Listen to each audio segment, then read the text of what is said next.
তো আজকে আমি রান্না করব। এই যে দেখেন, সব কেটে বেছে ধুয়ে নিয়েছি। তো অনেকেই যারা বাচ্চারা মাছ খেতে চায় না, তাদের এটা করে ভেজে দিতে পারেন ডিম দিয়ে, এই যে মাছ দিয়ে।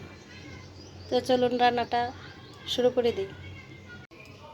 মাছটি মাখিয়ে নিব। প্রথমে লবণ দিলাম, হলুদ, মরিচ আর ধনিয়ার গুঁড়া। প্রায় গরম হয়ে আসছে, তেল দিয়ে দিব। মাছটা হালকা ভেজে নিব। মাছটা আমি হালকা ভেজে নেব, বেশি ভাজলে ডিম ভাজিটা ভালো হবে না। মাছ ভাজিটা হয়ে গেছে, এখন নামিয়ে ফেলে দেবো।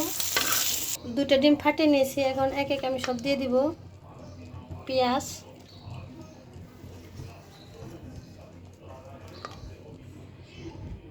কাঁচামরিচ, যে যেরকম ঝাল খান বেশিও দিতে পারেন।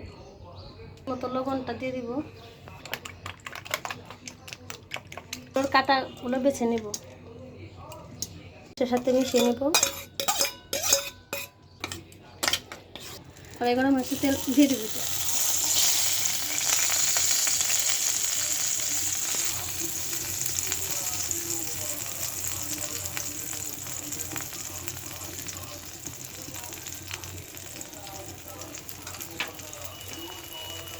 উল্টে দিব।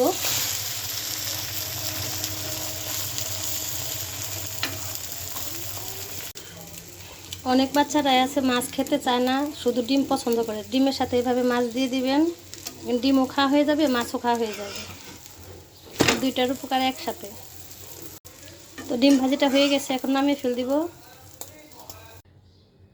তো ডিম ভাজিটা কেমন হয়েছে বলবেন। আমার রান্না এখানেই শেষ। আপনারা ভালো থাকবেন। ভালো লাগলে লাইক, কমেন্ট ও শেয়ার করে দিবেন, আর অবশ্যই সাবস্ক্রাইব করে দিয়ে দিবেন চ্যানেলটা। সবাইকে নমস্কার। কেমন আছেন আপনারা সবাই? আশা করি ভালো আছেন।